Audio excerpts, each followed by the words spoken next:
قبر کا گر جانا یا اس سے میت کے کسی جسم کے حصے کا عیاں ہو جانا یہ عذاب الہی کی دلیل نہیں ہے۔ رہ گئی یہ بات کہ کسی کی قبر کا گر جانا، اس کو یہ سمجھنا کہ یہ شاید اللہ کے عذاب میں ہے۔ ناظرین، میں ملک نوید اور آپ ہمارا پروگرام دیکھ رہے ہیں فہم دین۔ ناظرین، مسلسل بارشوں کی وجہ سے بہت ساری قبرستانوں کے اندر جو قبریں ہیں وہ بیٹھ چکی ہیں۔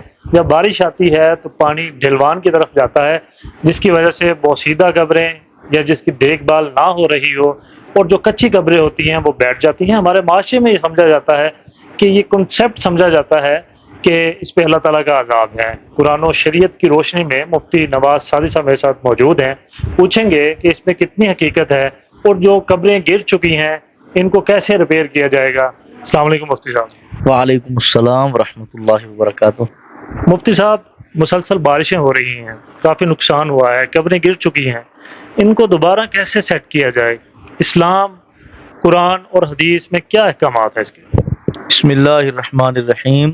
معزز حاضرین و سامعین، محترم عزت مآب ملک نوید صاحب کی طرف سے یہ سوال پیش کیا گیا کہ مسلسل بارشوں کی وجہ سے بعض اوقات ایسا ہوتا ہے کہ قبر جو ہے وہ بیٹھ جاتی ہے، اس کے نیچے جو سلیٹ ہے وہ ٹوٹ جاتی ہے اور اوپر والی جو ساری مٹی ہے وہ نیچے میت کے اوپر جا پڑتی ہے۔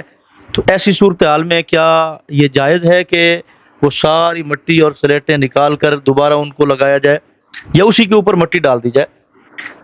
اس سلسلہ میں یہ بات یاد رکھنا کہ ستر مسلم جو ہے وہ ضروری ہے، یعنی مسلمان کو پردے میں رکھنا یہ ضروری ہے۔ اب جو میت قبر کے اندر موجود ہے وہ اللہ رب العزت اس کی حقیقت کو جانتا ہے کہ وہ کس حال میں ہے، اور ہمارے لیے یہ بھی جائز نہیں کہ ہم اس کو عیاں کریں، وہ اللہ رب العزت کی بارگاہ میں پہنچ چکا ہے۔ تو فتاوی عالمگیری کے اندر اور دیگر فتاوی جات کے اندر ہمارے محققین احناف نے یہ لکھا ہے کہ اگر کسی مسلمان کی قبر بارش کی وجہ سے، سیلاب کی وجہ سے یا کسی بھی اور وجہ سے بیٹھ جاتی ہے تو اس کی ساری مٹی نکال کر یہ جائز نہیں ہے، بلکہ یہی لازم ہے کہ اسی کے اوپر مزید مٹی ڈال کر اس کی قبر بنا دی جائے۔ اور رہ گئی یہ بات کہ کسی کی قبر کا گر جانا، اس کو یہ سمجھنا کہ یہ شاید اللہ کے عذاب میں ہے، اس وجہ سے گرا ہے، یہ محض ایک باطل خیال ہے۔ قبر کا گر جانا یا اس سے میت کے کسی جسم کے حصے کا عیاں ہو جانا یہ عذاب الہی کی دلیل نہیں ہے، اس واسطے کہ صحیح بخاری کے اندر موجود ہے، خلیفہ ولید بن عبد الملک کے دور حکومت میں سید عالم نور مجسم شفیع معظم صلی اللہ تعالی علیہ وسلم کے مزار پر انوار کی دیوار گری تھی اور حضرت فاروق اعظم رضی اللہ تعالی عنہ کا قدم مبارک ظاہر ہو گیا تھا۔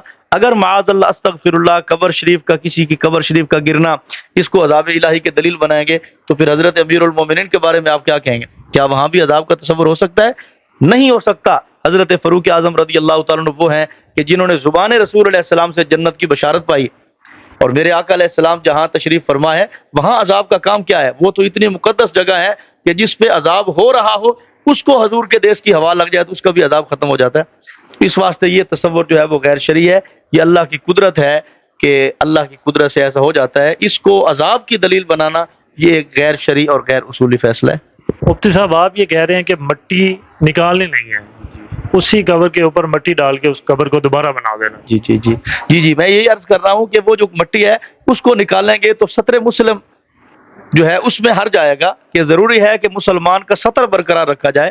اب وہ جو مسلمان میت مرد و زن قبر کے اندر موجود ہے اس کو، اس کا مطلب ہے مٹی نکالنے کا کہ اس کو ہم عیاں کر رہے ہیں، جبکہ اس کو عیاں کرنا لازم نہیں، اس کے لیے سطر اور اس کو چھپانا ضروری ہے۔